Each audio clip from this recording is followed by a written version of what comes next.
All right, welcome everyone. My name is Chaz Maley. I'm with K-State Counseling Services. I'm a psychologist. I'm also the coordinator of the Alcohol and Other Drug Education Service. And good afternoon. My name is Mike Dreiling, and my main role is as the Project ABC coordinator for the Alcohol and Other Drug Education Services. So just a little about where we are. We're next door in the English and Counseling Services building. We're located on the second floor. Kind of what AODE is designed to do is give students information that they might have about drugs or alcohol. We offer these presentations. We can provide referral sources in the community if for some reason one believes they might have problems with substance use or know of someone that has problems. However, they can come and they can consult with us, just like talk about things as well. Our services for students at this point are totally free, unless, for example, you were to get in trouble with Project ABC. Just a little bit about counseling services. We do offer free individual psychotherapy for the first 4 sessions. After that, there is a small copay. We also offer group therapy and biofeedback as well. And if you have any questions about just kind of general counseling services things, we can discuss that at the end. All right. I always like to start everything with a little icebreaker, and you expect, anywhere from 50 to 100 people here. I don't know if my math's not the best, but Chaz, can you help me here? I'm counting 7. Yes. Okay, good. So we're 7. So the icebreaker's kind of, but let's just start off with a little hypothetical question. And since there are only 7, and if you have chimed in, anyone, hello. But for those of you who haven't yet, let's all try to, let's communicate a little bit. I know how it is in class. You just kind of sit back. You're like, oh gosh, what's this guy talking about right now? So, but let's have a little bit of fun here right now. Okay, cool. So hypothetical question. Think this one over. Ready? All right. So here's the deal. You're presented with this proposition. You can make $20 million if you can make 1 half-court shot. Okay? $20 million, 1 half-court shot, you get 10 shots. Not bad so far, right? But if you miss, you don't make any of the 10, you spend the next 2 years in jail. And I'm not talking, easy jail. I'm talking Orange is the New Black type of prison, okay? Cool? Think it over.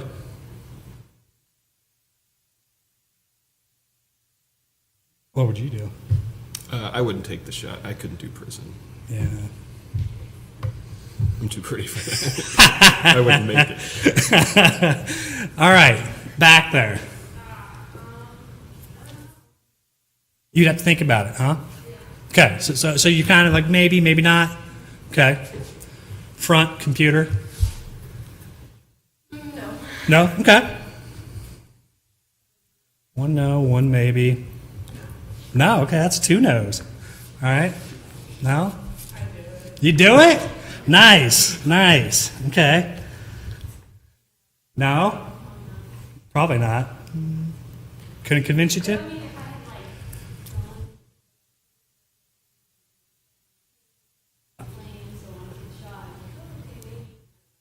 So it's more the fact that, that you've never played basketball before, so you don't want to risk it more. Okay, that makes sense. So I've got, out of the 7, I have, is that 5 no's, 1 maybe, 1 yes? We have a no here. I have a no here. Not only yes, but, oh yes, I would definitely go for it. Why not? Nothing to lose, right? Now, the reason we ask that question is, 1, just to try to make the crowd a little bit more comfortable, to kind of let you, have a little bit of fun here at least, for at least a couple minutes. But second, to kind of gauge where you're at right now, to say what kind of risk taking, would you take? Myself personally, I would take that chance. But it kind of fits in well with this subject, staying safe during Fake Patty's Day, right? We make a lot of decisions on days like that are pretty risky. That you could end up 2 years in jail, but no chance for $20 million. Oh, hi, welcome. Oh, we can actually see them. That's kind of different. Yeah, that's cool. Okay, so since you guys are sitting, most of you are sitting in 2s, let's just take a couple minutes really quick. I hope you have some paper or something. Please, I hope so. I want you to think about the good things, the bad things, and the ugly things about alcohol. Because we can agree there are some good things about about consuming alcohol safely. There are some bad things, and there's some really ugly things too. So just take a couple minutes. If you guys have some paper, or if you have a computer, just sit down, divide it into 3, and start writing some down.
We lost the crowd yet? There we go. All right, it's muted again. Okay. And now it's not. You know what? All right, yeah. I'm going to walk around. Yep, okay. We're down. All right. Start back here. Let's go for good.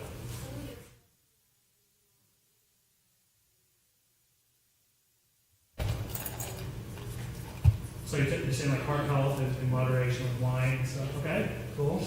What else?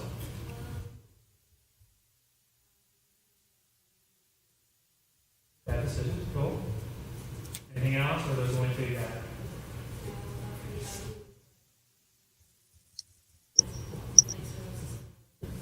Nice. I didn't even write that one down. Good job. That's ridiculous. I mean, usually 18 to 21-year-olds don't think about that far. Good job. Awesome. You guys, what you got for the good? Like, it's easier sometimes to socialize and just like keep going, a little bit of fun. Yeah. The bad, you can make people out of yourself. The ugly, you can get like, if you're not of age, as you are against your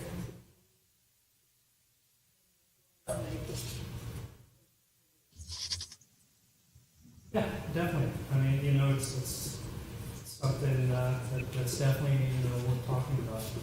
Yeah. Good. We had a lot of those. The only one that not that I would disagree with is that, and we could always have it up for debate with like the MIT or MIC issue, but that'd be ugly or bad. It'd be kind of in between possibly. It could be ugly, but it's kind of in between. But yeah, definitely good. Really good ones. For the good, we said I cannot bond with your friends. If that's what Good one. For the bad, it obviously hurts your health. And for the ugly, you'll probably get pretty ugly doing that.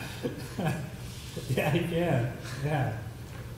All right, good. I'm just going to list some of the ones that Chaz and I mentioned. Did we want to get? Or I'm so sorry.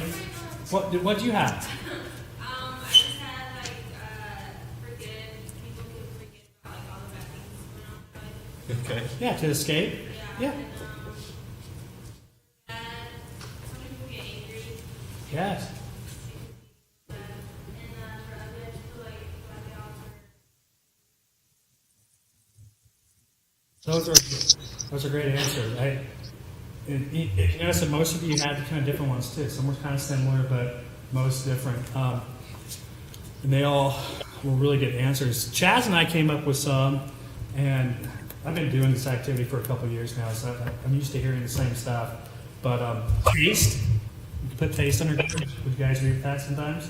Maybe if you don't like it, that's cool too. But some people do enjoy the taste of wine or beer or even a bourbon or something. How about dancing? Hello. I've been dancing since 1999. I think it was when I finally turned 21 because of alcohol occasionally, in moderation, of course. Of course. Social. That's always kind of a big one I always hear. People always will either just say social or some of the things you guys brought in. One of you said socialize, fun, kind of bond with friends. It's definitely a social experience. Whether it's from your freshman year in the dorms, or if you're in a Greek life, not that you guys promote it, but there are, some of your parties outside and such you had. There are bonding issues, things that happen. Sports, whether it is tailgating or sitting at home watching baseball, football, basketball, you get a whole group of friends together, kind of the whole social factor. Easier to talk, just a little liquid courage, I think it's called, correct? Mm-hmm. People use that term. All that type of stuff. Stress, somebody mentioned something like that. Music, kind of give you a little different perception when you're listening to music. And there's actually, you actually will experience euphoria. I don't know if you guys ever realize that, but typically between your first 2-3 drinks, depends on where you're at body weight wise, you actually do feel euphoria. You ever think about that or not? You're just drinking, right? Some of the bad, we put hangover. Hangovers are bad, right? Horrible. Some of you might say you've never had a hangover before, but I guarantee if you think about everything that's associated with, you've had it, whether it's some type of gastrointestinal issues, otherwise known as something else sometimes people call, headache, a dry mouth, all that type of stuff. How about drunk texts or drunk tweeting or drunk social media? Anything like that? Drunk texting?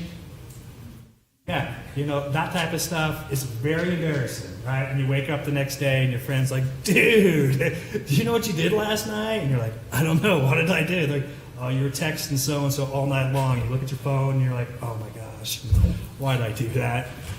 That's embarrassing. Drunk dancing, it goes back, dancing was good, but now drunk dancing's bad because you don't want to be that person who's always at the bar drunk dancing, and we know what that person's like, right? You've seen that person, right? Yeah. And then there's certain things that can happen on the dance floor sometimes. There's drunk making out on the dance floor and stuff like that. Drunk hookups, that can be under bad or ugly at times. MIP, MIC, something that a lot of people don't think about, but sexually transmitted infections, the difference between STIs and STDs. STIs might be the bad, STDs might be the ugly part, something that we don't think about often. And as you see, there's a wide variety. So there are definitely some good factors, there are some bad, and there are some ugly. And we kind of just want to give a brief overview to help you not have to experience the bad nor the ugly, but enjoy the good, right? Cool?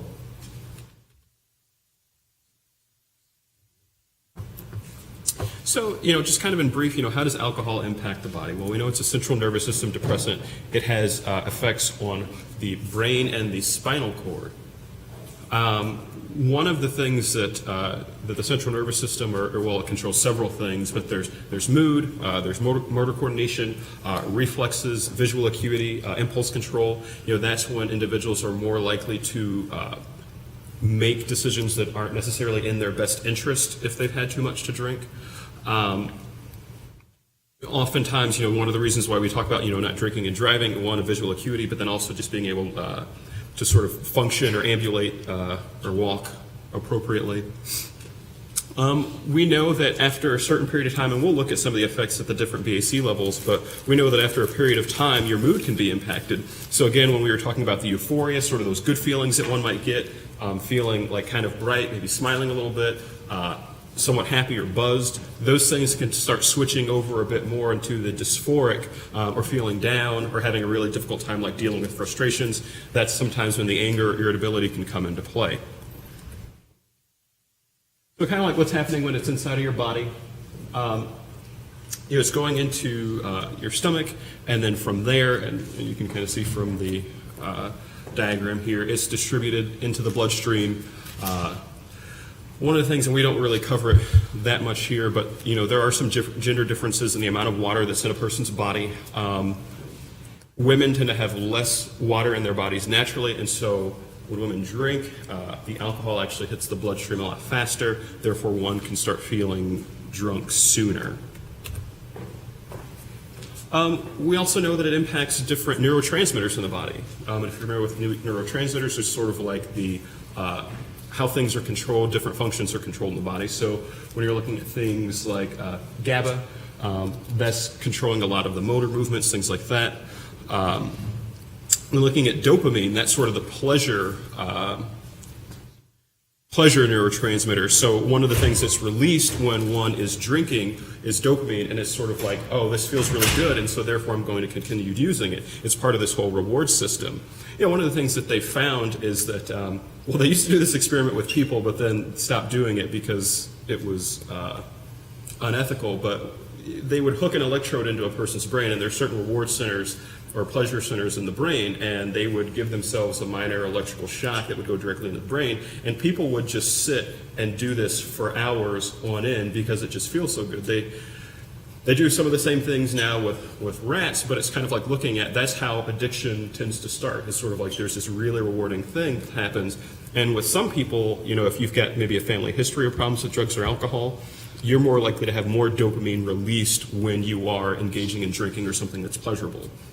So kind of getting to the idea of like an addictive personality, let's say. You may not necessarily start drinking alcohol or doing drugs. However, as you start engaging in some sort of behavior and you find that it's really pleasurable, it's going to increase the likelihood that you're going to do it more often. So some people then become addicted to gambling, or some people become addicted to eating. We know that the human brain isn't fully developed until about the age of 25, and drinking can have a pretty negative effect on the prefrontal cortex. That's often associated with decision making and planning, being able to make good decisions, being able to hold on to information and sort of deal with other complex stimuli as well. Oftentimes we'll see that, just sort of, I don't want to say like naturally, but it's kind of like as we're younger, we don't necessarily make the same kind of decisions that we do as we get older because the prefrontal cortex develops more, and this can actually get in the way of that. Did you want to take that? Yeah, one of the biggest ones I always think about is, why you want French fries the next day, and not just French fries, but you're just craving, like you wake up and you just want a whole bunch of, starchy food, and it's kind of, you might not think about it, but you go hit McDonald's up and get 3-4 breakfast sandwiches, you name it, maybe some fries, and that's because it says it right there, to overcome the feeling of lethargy and tiredness, the body will be craving a carbohydrate boost, which is why many people feel hungry when they have been drinking. Something you might notice if you start drinking early on Saturday morning, if you do that, you might by noon just be eating everything in sight, right? And then you'll be doing that again at 2 o'clock, and then at 3 o'clock, and then it'll be an endless process. That's the same kind of with the why do I feel shaky and sleepy. One of the things too to talk about that when we were talking about some of the neurotransmitters, after about your first couple drinks, you go from that euphoria state to actually, physiologically, your body starts getting more tired than anything. We'll talk about that here in a second, but that has a lot to do with not just the neurotransmitters, but the low blood glucose levels and such like that. And why do you feel sick? Any idea about the whole hangover factor? Why do you feel really horrible?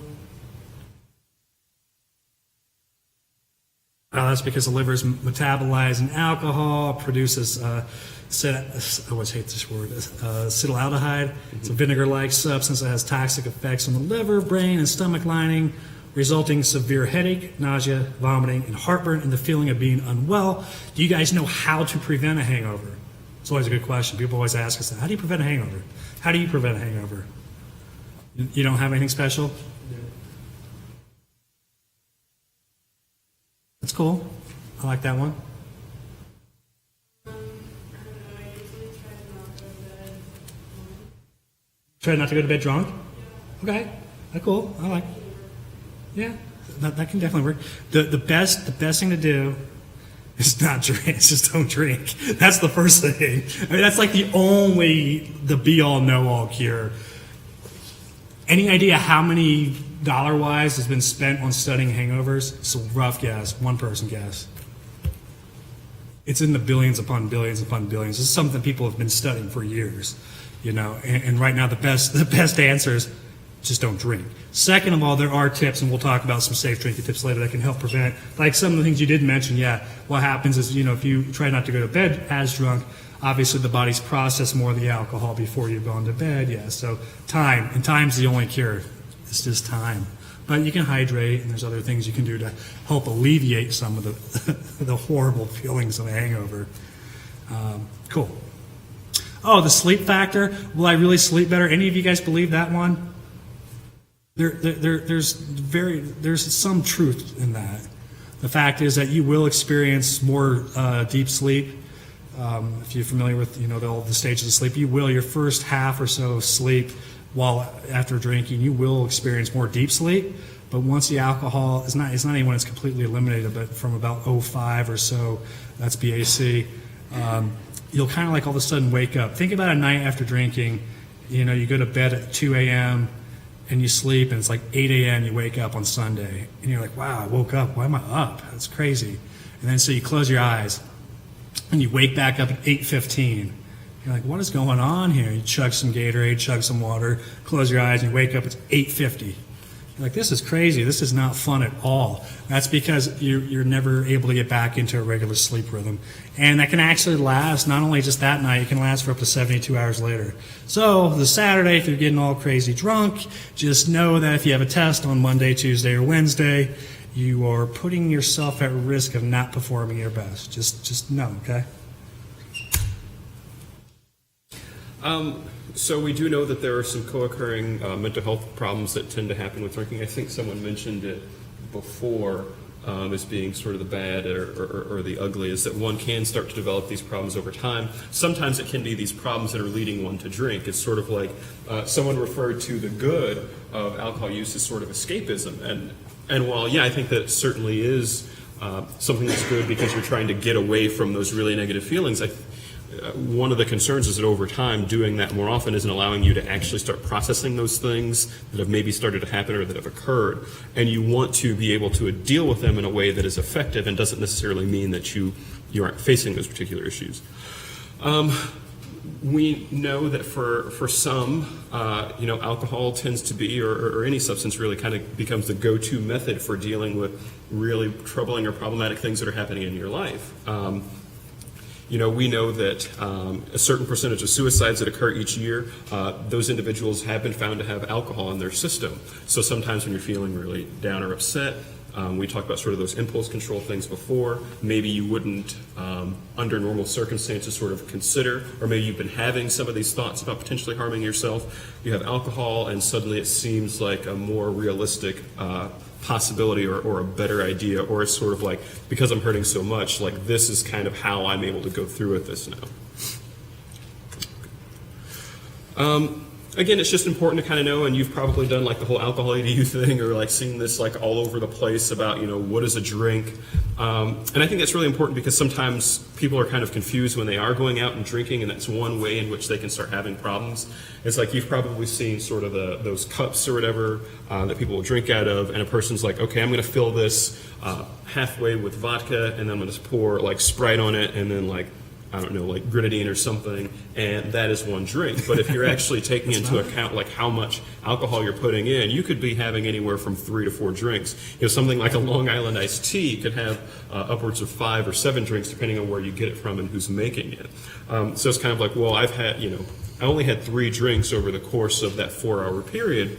But if you're really like doing the math, you could be having anywhere from like 8 to 12 drinks over that course of that time. And so it's really important to know it's kind of like what you're drinking, keeping an idea of like how many you've had over the course of a night. You know, one of the things that people sometimes do is they just kind of make a mark that sort of keeps track of how many drinks that they've had.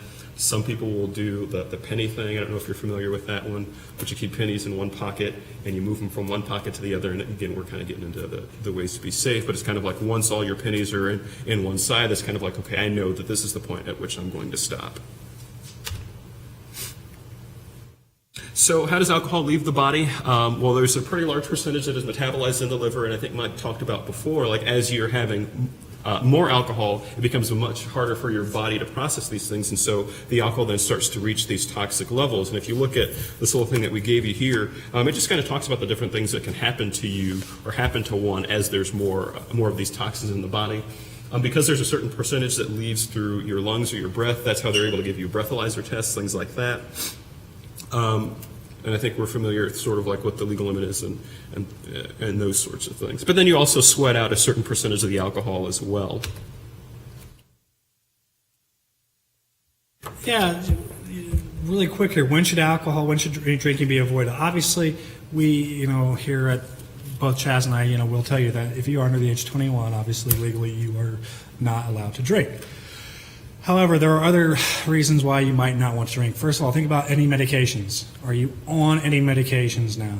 A lot of times people don't even think about that. That could be anything from, have you taken something as simple as acetaminophen, Tylenol, the active ingredient in Tylenol? There are just way too many people who die each year just from overdosing on Tylenol alone. But if you mix Tylenol with alcohol, you're pretty much just asking for a one-way trip to the emergency room. So what does that mean? That means if you've taken some Tylenol or anything with acetaminophen in it, do not be drinking at that moment. And at night, after you have had something to drink, do not take any acetaminophen. Other things, some people are diagnosed with ADHD and such, some of the stimulants and such. You definitely do not want to be mixing with alcohol. A couple reasons why. Any of you know? Let's talk about that, sure. Well, it's because it's in your blood, so if you were to drink, then alcohol would circulate through your blood a lot faster and probably more powerfully. It can definitely irritate the stomach lining, which can make the absorption of alcohol a little bit quicker, exactly. And the biggest thing is the impact on the liver as well, too. And then ADHD medication, anything like that, the stimulant-wise. Anytime you add a stimulant with alcohol, you kind of have two negative forces coming together. So one, you have the issue with, irregular heartbeat. You can also have another thing too, when you start looking, a stimulant will also make you not realize some of the drowsy effects of alcohol. The things that are kind of sometimes tell you, maybe I'm not going to drink anymore. I'm starting to get tired. Well, you don't feel that tired part anymore, so then you just drink more and more and more. And then you go to blackout city, bad time, right? Another thing, this time of year, you guys have been taking a lot of tests lately, right? Hopefully, probably by Friday, you might have at least taken a couple. Maybe you've had papers due, everything like that. You might be emotionally distraught. There are times to think about when you maybe should not drink. First of all, at anywhere from about 0.10 and above, you start noticing huge emotional disturbances due with alcohol. And if you're already in an emotional state which is not, fitting, such as you just broke up with a significant other, you flunked a test, all that type of stuff, you can kind of exemplify the negative effects of alcohol with that. So you see the acronym there, HALT. Always, it's a good time to actually think before you start drinking or drink more. Are you hungry, angry, lonely, or tired? We talked a little bit about drunk dialing, not good. Anti-anxiety medicine, anything type of benzodiazepine, anything such as, what's some of the classic ones? Lorazepam.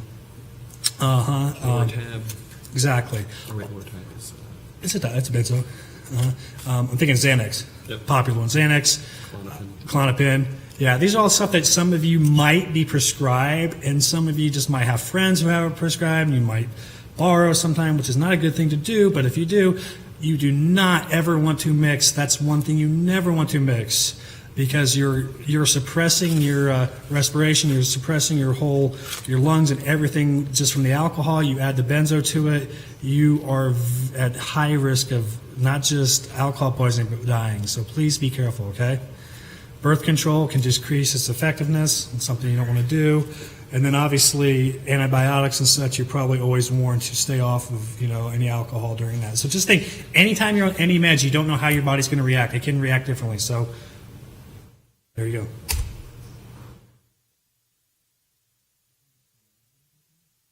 Hard to see, but you can kind of see it. All right, the basis of this one here too, and I handed out to everybody the little BAC cards. So I don't know if some of you, I don't know what age range we have here. 18, 19, 20, 21? 18 and above cool. 18 above? Y'all cool? Yeah. Some of you might not have ever thought about blood alcohol concentration. Maybe you've never even heard of that. Most of you probably have had enough classes by now, alcohol EDU, obviously, but talk about. So have you ever actually thought about when you're drinking where you're at? Some people do. Some people count. Some people know that, hey, I know at 3 beers, I feel really good, and that's all I do. I just stay at 3, and that's all I do for the night. Some people go, I know if I have 4 beers, I feel pretty good, and then I have 1 or 2 each hour after that. Some people have no idea how much alcohol they're putting in their system, okay? They have no clue. They have no idea how it's affecting them. But you can see the wide range there. Euphoria. You'll actually start experiencing some euphoria at 0.03, and it can be as high as 0.12, and that all depends on a couple things. It depends on body weight. It depends on tolerance. It depends on a couple other things like that. As you see, you can still start noticing the excitement factor and everything there. It's all good. But if you notice, you see there's a thin line, too, between like excitement and confusion. Anywhere you start going from 0.10 and above, you start risking some bad things happening, okay? It might be as little as just making a poor decision to, alcohol poisoning and such. So if we're talking about Saturday, just for instance, just think if you started drinking at 7 a.m. for little kegs and eggs, and you start drinking at 7 a.m., and let's look on our little charts here. So find your body weight, and let's go, you had 2 beers at 7, and then from 8 to noon you had 2, okay, so from 7 to noon you've had 2 beers each hour. That's 5 hours, that's 10 beers, right? I think it's the math. I think the math's right. Does the math sound good? Just shake your head and say yeah. Okay. So let's go 10 beers. So find 10 drinks. Get your body weight accordingly.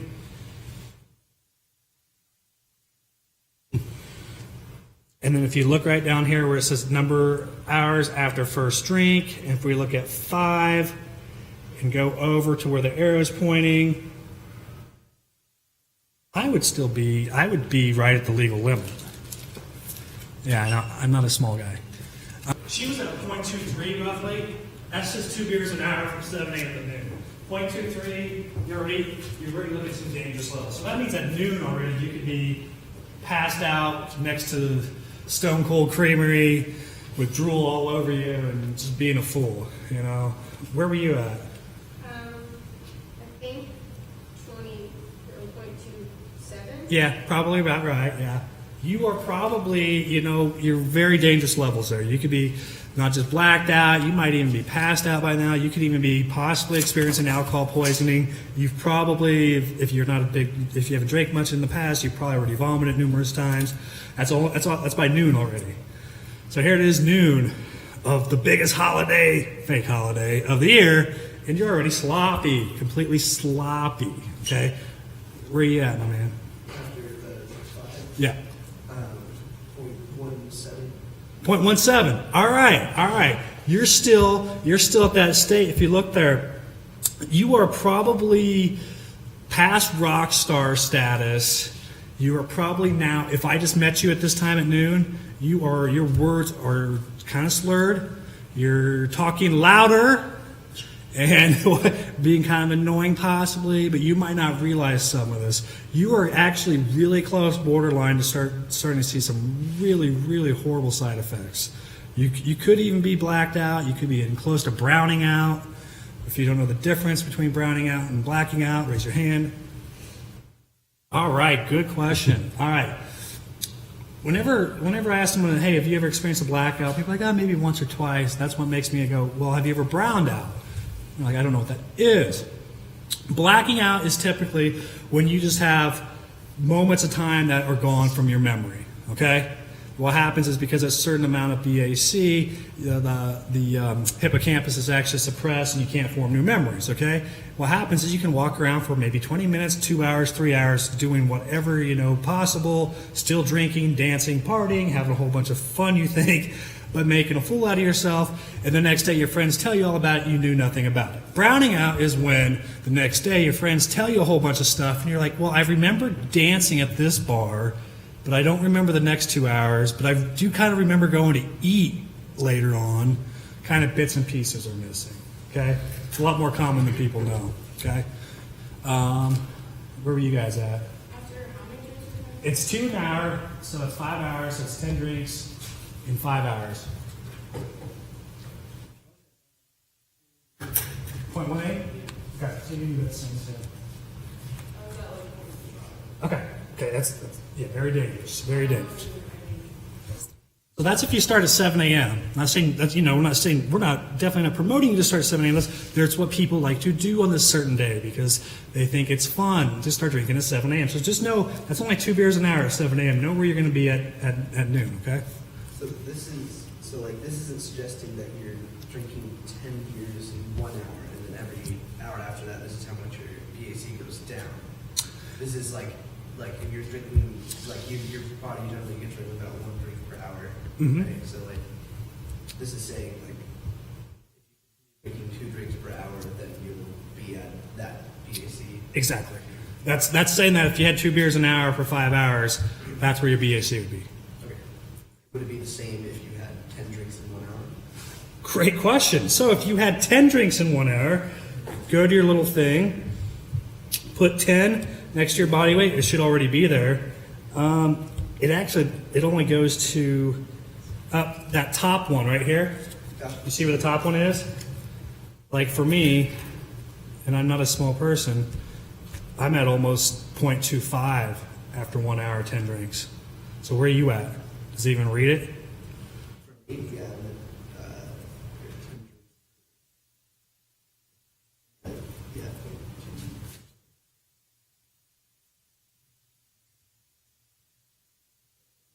Yeah, you're like 0.23. Yeah, so you see how dangerous 10 shots in 1 hour can get you. I bet you're like 0.4. Yeah, you're already hopefully in an ambulance, hopefully in a hospital.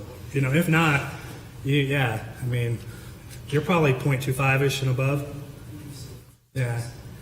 You see how dangerous that amount of alcohol in such a short time can be?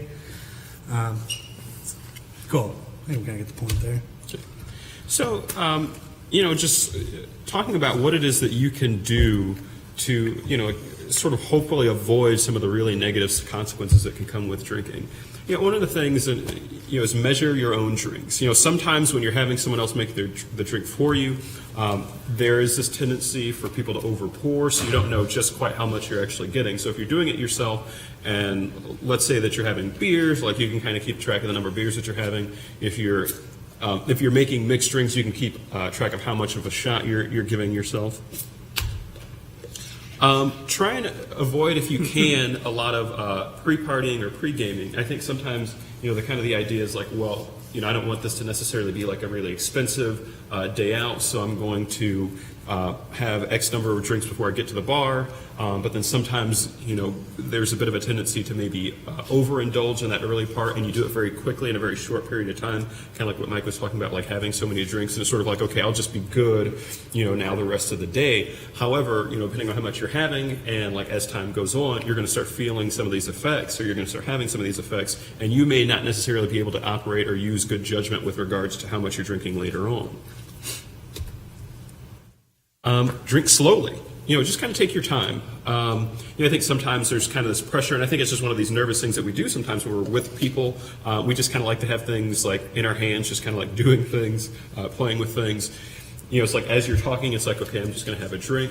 But if you can sort of keep track of the time, keep track of how much you actually have in your cup, and it's kind of like, okay, I'm going to drink this really slowly, just sort of carry it around with you. Sometimes you can sort of mix that up by drinking water in between a drink. One of the things, kind of like knowing your limits and setting goals for yourself. So it's kind of like, all right, let's say that I am going to, celebrate Fake Patty's Day this weekend. I was talking to someone before, it's like I kind of know that if I have 10 drinks over the course of this period of time, I'm not going to be in a really good spot. So maybe what I'm going to do is I'm going to set for myself, I'm going to have anywhere from 4 to 5 drinks over that same period of time. And again, you could do kind of the penny thing to sort of keep track. You could talk to someone that you trust or that's a friend and say, hey, I'm trying to really pace myself. Can we sort of keep track of how much we're having together? And sort of like developing a moderation plan. Sometimes something can be really beneficial is like if you're going to places and you're taking like your debit card or your credit card, leave it at home, like take out a set amount of cash that you want to have with you so you're not necessarily like overspending. I don't know how many times I've heard people say it's like, how to end up with like $150 worth of charges on my debit card over the course of, and that could be like, food and alcohol, things like that. Try and be with people that you actually know and that you actually trust. One of the unfortunate things that can sometimes happen is you don't necessarily know if it's like a person that's new. You don't necessarily know what kind of a person they are. One of the things that sometimes happens is people, they'll go out with someone and then they'll just kind of get left behind. So that's something that you want to be careful of. I don't know if people still drink from coolers. That was from like when I was back in college. But you don't necessarily know what people are like putting in these things. You have your like jungle juice or whatever, and sometimes people are just putting like massive quantities of alcohol in. You're just not really aware. Never leave your drink unattended when you're at a party. One of the scary things is this sometimes happens where people's drinks can be dosed. I don't know if you'd heard about it. I think it was at a school in Wisconsin. There was this party that was going on, and as women were actually coming in, there was this door person, and the door person would either put a black X or a red X on the person's hand. And the individuals that got the red X, they knew that they were supposed to drug their drink. It was this really big scandal. A lot of people got in trouble.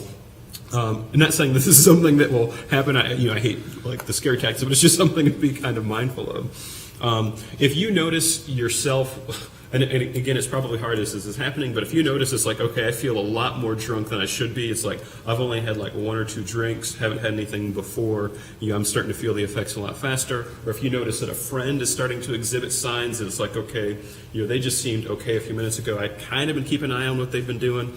And it seems like, this person's like really shaky and having a difficult time. If you're in that position, immediately go to someone that you know and trust. Tell them exactly what you think has happened, even if you might be wrong. It's better to err on the side of caution. If you see a friend where these things are happening, again, pull them aside, get them to a place. Usually you want to take them to the emergency room. Actually, you want to take them to the emergency room just again because you just want to err on the side of caution.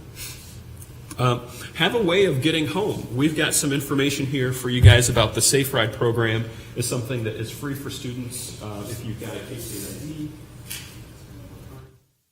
There's also the Wildcat Walk, and that's if you live like within a certain distance. There are people that will come and they'll actually go home with you or walk you home. I think it's the police department that actually does it.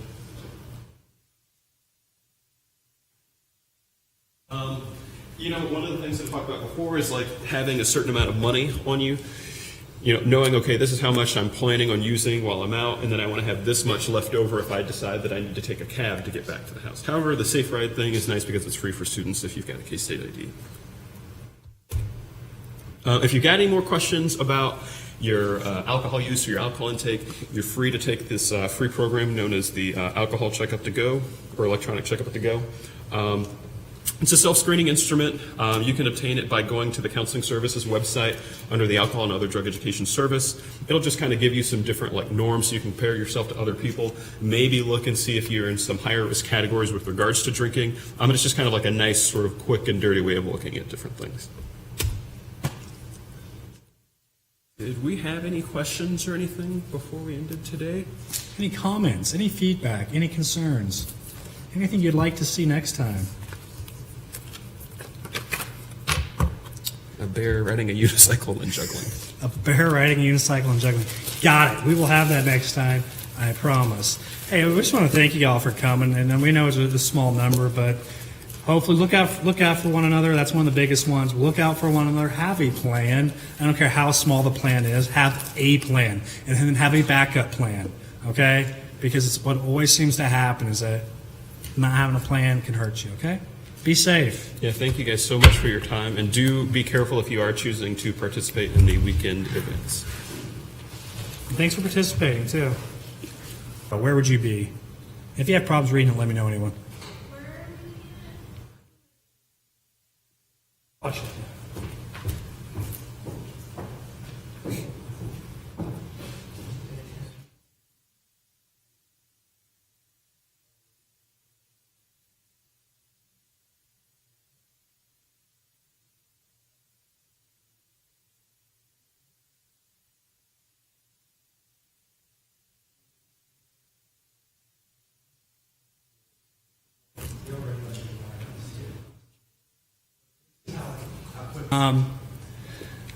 Back row.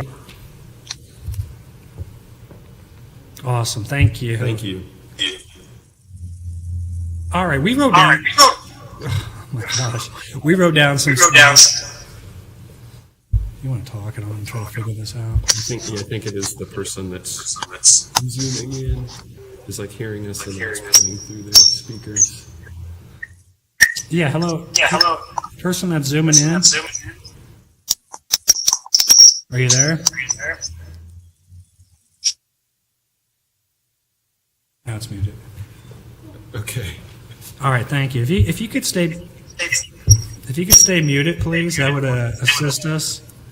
We're getting some horrible feedback here.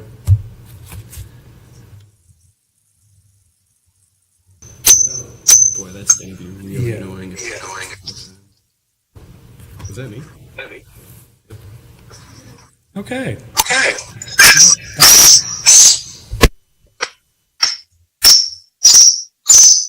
Oh,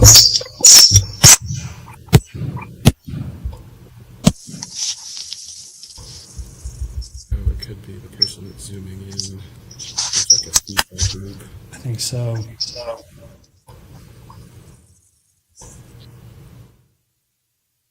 Here we go.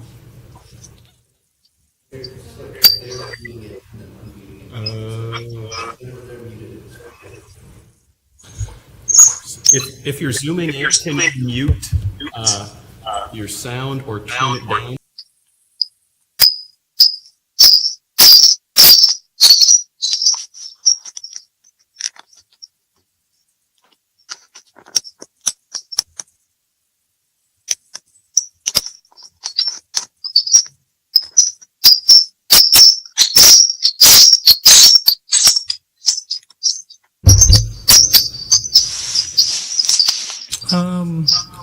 Hello? Man, that's annoying. That is annoying. Hopefully it doesn't happen. Is there a button?